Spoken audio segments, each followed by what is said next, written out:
प्रभातम बच्चों, हम गीता का दूसरा अध्याय पढ़ रहे हैं। श्री कृष्ण अर्जुन को उपदेश दे रहे हैं और आत्मा के जो स्वरूप का वर्णन कर रहे हैं कि आत्मा कैसा होता है। श्लोक संख्या 21 देखिए।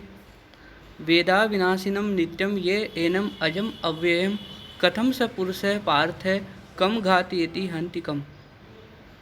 यहाँ पर आत्मा को अविनाशी, अज और अव्यय बताया गया है और कहा गया है कि हे पार्थ, उस आत्मा को कौन मरवा सकता है और कौन मार सकता है, क्योंकि आत्मा नाश रहित है, नित्य है और अजन्मा और अव्यय है, निर्विकार है। तो ऐसी आत्मा का कौन हनन कर सकता है। शब्दार्थ देखिए। वेद जानता है, अविनाशिनम नाश रहित, ये सब आत्मा के विशेषण है।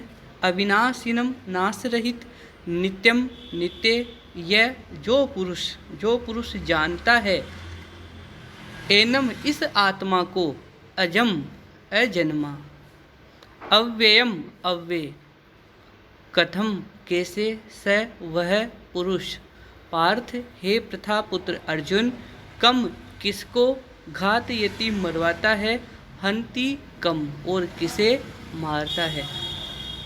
अन्वय।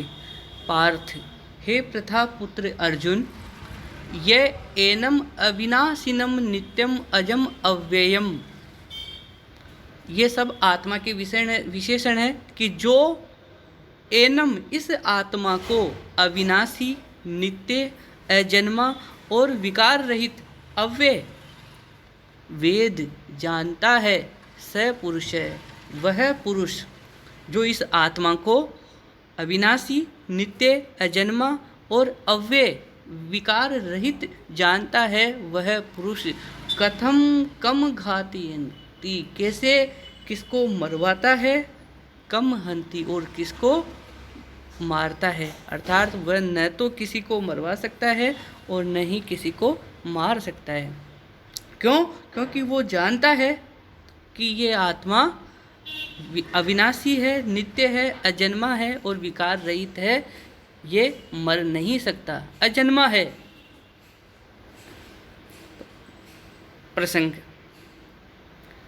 यहाँ श्री कृष्ण अर्जुन को समझा रहे हैं। वे बताते हैं कि मारना और मरवाना रूप सभी व्यवहार अपने आत्मस्वरूप के अज्ञान में ही है। पूर्ववर्ती श्लोक में आत्मा के विषय में कहा है कि शरीर के नष्ट होने पर भी आत्मा नष्ट नहीं होता है। इसका उपादान करते हुए यहाँ पर उपसंहार किया जा रहा है और कहा जा रहा है, हे पार्थ, जो इस आत्मा को नाश रहित, अविनाशी, नित्यम नित्य, अजम अजन्मा, अव्ययम अव्यय जानता है, स पुरुष है, वह पुरुष कथम कैसे, कम घातयति किसकी घात करवाता है, यानी किसको मरवाता है, और कम हन्ति किसको मारता है। अर्थात वह ना तो किसी को मार सकता है और ना ही किसी को मरवा सकता है, क्योंकि वो जानता है कि ये आत्मा अविनाशी, नित्य, अजन्मा और अव्यय यानी विकार रहित होता है। श्लोक संख्या 22, ये दूसरे अध्याय का सबसे महत्वपूर्ण श्लोकों में से एक श्लोक है। कहा गया है कि जिस प्रकार मनुष्य पुराने वस्त्रों का परित्याग करके नए वस्त्र धारण करता है, उसी प्रकार ये जो आत्मा है, ये भी पुराने शरीर को, जीर्ण शरीर को त्याग कर नए शरीर को धारण करता है। वासांसि जीर्णानि यथा विहाय नवानि गृह्णाति नरोपराणि तथा शरीराणि विहाय जीर्णानि अन्यानि संयाति नवानि देहि। वासांसी वस्त्रों को, कैसे वस्त्रों को, जीर्णानि पुराने वस्त्रों को, यथा जिस प्रकार, विहाय छोड़कर, नवानि नए वस्त्रों को, गृह्णाति धारण कर लेता है। कौन? नरः मनुष्य जिस प्रकार पुराने वस्त्रों को त्याग कर नए वस्त्र धारण कर लेता है, अपराणि दूसरे, तथा उसी प्रकार शरीराणि शरीरों को, विहाय छोड़कर, जीर्णानि पुराने शरीरों को, कैसे शरीरों को? पुराने शरीरों को छोड़कर अन्यानी दूसरे नए शरीरों को संयाति प्राप्त कर लेता है। नवानी नए शरीरों को प्राप्त कर लेता है। कौन? देही, जीवात्मा। तो जिस प्रकार मनुष्य पुराने वस्त्रों को छोड़कर नए वस्त्र धारण कर लेता है, उसी प्रकार यह आत्मा पुराने शरीरों को त्याग कर नए शरीर धारण कर लेता है।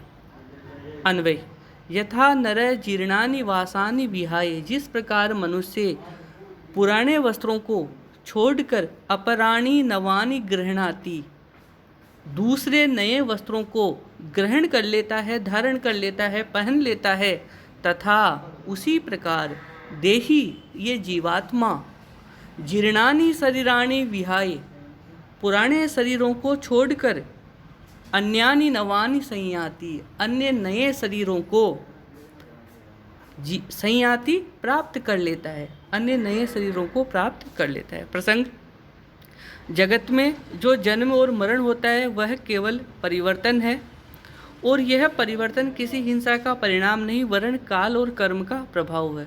यह शरीर के जर्जरित हो जाने पर आत्मा, एक शरीर के जर्जरित हो जाने पर आत्मा दूसरा शरीर ग्रहण कर लेती है।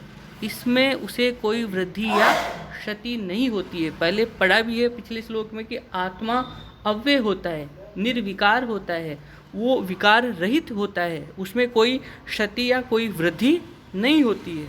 इस तथ्य को उदाहरण द्वारा यहाँ बताया जा रहा है और कहा गया है, जैसे मनुष्य पुराने वस्त्रों को छोड़कर दूसरे नए वस्त्रों को धारण कर लेता है, ठीक उसी प्रकार ये जीवात्मा पुराने शरीर को छोड़कर नए शरीरों को प्राप्त होती है।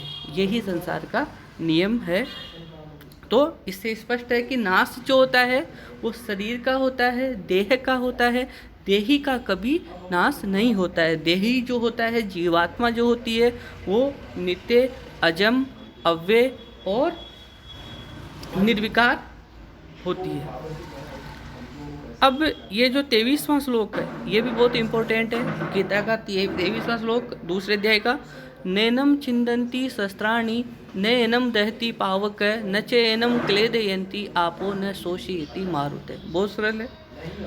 इस आत्मा को ना तो कोई शस्त्र काट सकता है, छेद सकता है, ना ही कोई पावक, पावक यानी अग्नि, इस आत्मा को दहन कर सकती है, जला सकती है, न ही कोई आप है जल इस आत्मा को गला सकता है, और ना ही कोई मारुत हवा इस आत्मा को सुखा सकता है। तो ये आत्मा की विशेषता है। आत्मा के स्वरूप का वर्णन करते हुए श्री कृष्ण कह रहे हैं नहीं एनम, इस आत्मा को छिन्दन्ति काट सकते हैं, शस्त्राणि शस्त्र, इस आत्मा को शस्त्र नहीं काट सकते हैं, दहती जला सकती है, पावक अग्नि, अग्नि नहीं जला सकती है, क्लेदयन्ति गला सकता है, आपह जल नहीं गला सकता है, और शोषयति सुखा सकता है, मारुत वायु, वायु नहीं सुखा सकता है।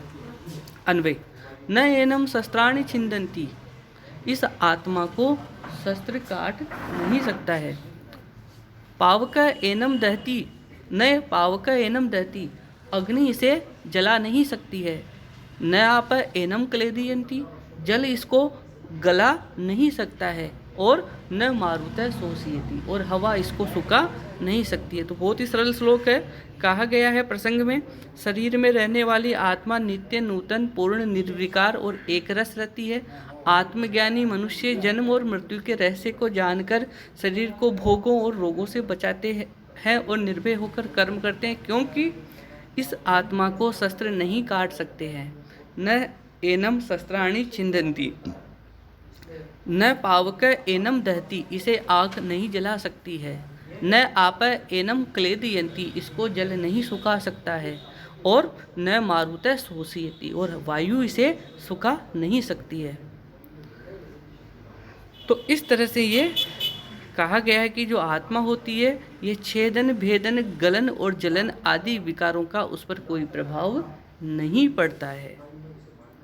अब श्लोक संख्या 24, अच्छेद्यो अयम अदाह्यो अयम अक्लेद्यो अशोष्य एव च नित्य है सर्वगत स्थानु रचलो अयम सनातन। यहाँ भी आत्मा की विशेषता और उसके स्वरूप का वर्णन कर रहे हैं। कृष्ण कह रहे हैं कि अछेद्य, नहीं काटने योग्य, अयम यह आत्मा अछेद्य है। अछेद्य मतलब छिदने वाली नहीं है, इसको कोई काट नहीं सकता है। अदाह्य, न जलाने योग्य, इस आत्मा को कोई जला नहीं सकता है। अक्लेद्य, नहीं गलाने योग्य है। और असोच से, नहीं सुखाने योग्य है। पिछला जो श्लोक हमने पढ़ा था उसी का यहाँ पर थोड़ा विस्तार से बताया गया है कि इस आत्मा को ना तो ये काटने योग्य है, ना ही ये जलाने योग्य है, ना ही ये गलाने योग्य है और ना ही सुखाने योग्य है। ये कैसी है, इसका स्वरूप देखिए। नित्य सर्वगत स्थानु, नित्य है, सर्वगत है यानी सर्वव्यापी है, हर स्थान पर विद्यमान है। स्थानु है, स्थिर रहने वाली है। अचल है। अयम यह और सनातन है, सदा रहने वाली है। अन्वय, अयम अछेद्य अदाह्य अक्लेद्य च अयम असोस्य एव। अयम यह आत्मा, आत्मा शब्द पुल्लिंग का शब्द है। यह आत्मा अछेद्य अदाह्य, काटने योग्य नहीं है। अदाह्य है, जलाने योग्य नहीं है। अक्लेद्य, गलाने योग्य नहीं है। और अयम असोस्य, और ये सुखाने योग्य नहीं है। अयम यह आत्मा नित्य है, नित्य सर्वगत है, नित्य सर्वव्यापी, स्थानु स्थिर, अचल और सदा रहने वाली सनातन है। बुरे आचरण, प्रसंग देखिए। बुरे आचरण, घृणा, अशांति और असंयम से भी आत्मा नहीं मिलती। आत्मा उसे मिलती है जो विशुद्ध अंतःकरण से आत्मा की ओर बढ़ता है। यह आत्मा नित्य सर्वव्यापक है, इसी का कथन यहाँ पर किया जा रहा है। और कह रहे हैं कृष्ण की यह आत्मा न छिदने वाली है, अछेद्य, न जलने वाली है, अदाह्य, न गलने वाली है, अक्लेद्य और न सूखने वाली है, असोच से। यह आत्मा कैसी है? नित्य है, सर्वव्यापी, अचल, स्थिर और सनातन है। ये सब आत्मा के विशेषण हैं। आत्मा के बारे में यहाँ कह रहे हैं कि आत्मा नित्य है, सर्वव्यापी है, स्थिर है, अचल है और सदा रहने वाली है। तो इस तरह से ये हो गए हमारे श्लोक संख्या 24। अब श्लोक संख्या 25 देखिए। यह भी आत्मा के स्वरूप के बारे में कह रहे हैं और बता रहे हैं कि अव्यक्त्यो अचिंत्यो अयम अविकार्यो अयम उच्यते तस्माद् एवं विदित्वा एनम नानुशोचितुम अर्हसि। आत्मा कैसी है? अव्यक्त है, अव्यक्त है, अप्रकट है। अप्रकट यानी कि ये इंद्रियों का विषय नहीं है, इंद्रियों से दिखाई नहीं देती है, इंद्रियां यहाँ तक नहीं पहुँच सकती है। ये आत्मा अव्यक्त है, अव्यक्त है। अयम यह आत्मा अचिंत्य, चिंतन से दूर है, मन का विषय नहीं है। यह आत्मा मन का विषय नहीं है। अविकार्य, विकार रहित उच्यते कही जाती है। ये आत्मा विकार रहित कही जाती है। तस्मात् इसलिए, एवं ऐसा, विदित्वा जानकर, एनम इसको, न नहीं, अनुशोचितुम अर्हसि इस आत्मा के विषय में शोक करने के लिए योग्य नहीं है। इसलिए तुम्हें इस आत्मा के विषय में शोक करना तुम्हारा उचित नहीं है, क्योंकि ये आत्मा अव्यक्त है, अचिंत्य है और अविकार्य है। अन्वय, अयम अव्यक्त अयम अचिंत्य अयम अविकार्य उच्यते। यह आत्मा, अयम यह आत्मा अव्यक्त है, अयम अचिंत्य यह आत्मा अचिंत्य है, चिंतन रहित है। अयम अविकार्य यह आत्मा विकार रहित उच्यते कही जाती है। तस्मात् इसलिए, एनम एवं विदित्वा इस आत्मा को इस प्रकार ऐसा जानकर समझकर, अनुशोचितुम न हर्हसि तुझे शोक करना उचित नहीं है। क्यों? क्योंकि आत्मा अव्यक्त है, अचिंत्य है और विकार रहित है। इस पद्य में आत्मा की सूक्ष्मता का विवेचन किया जा रहा है। विकारी वस्तु जो होती है वो मन और इंद्रिय का विषय होती है, जबकि आत्मा अविकारी होती है, इसलिए मन और इंद्रिय का विषय नहीं होती है, परंतु अपनी सूक्ष्मता के कारण जब यह आत्मा मन इंद्रिय का विषय ही नहीं है, तब यह विकारी कहाँ, और फिर इसके मरने मारने का प्रश्न कैसा। यह आत्मा, अर्थ देखिए, यह आत्मा अव्यक्त है, यह आत्मा अचिंत्य है, यह आत्मा विकार रहित कही जाती है। अतः इसको ऐसा जानकर तुझे शोक करना उचित नहीं है।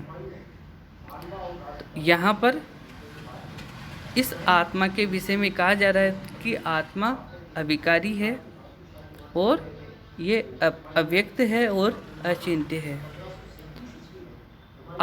नीचे और देखिए एक बार, इसमें आत्मा को अव्यक्त, अचिंत्य और अविकारी जानकर शोक करना उचित नहीं है। दुख, अशांति, चिंता का संबंध नाशवान और विकारवान वस्तुओं से है।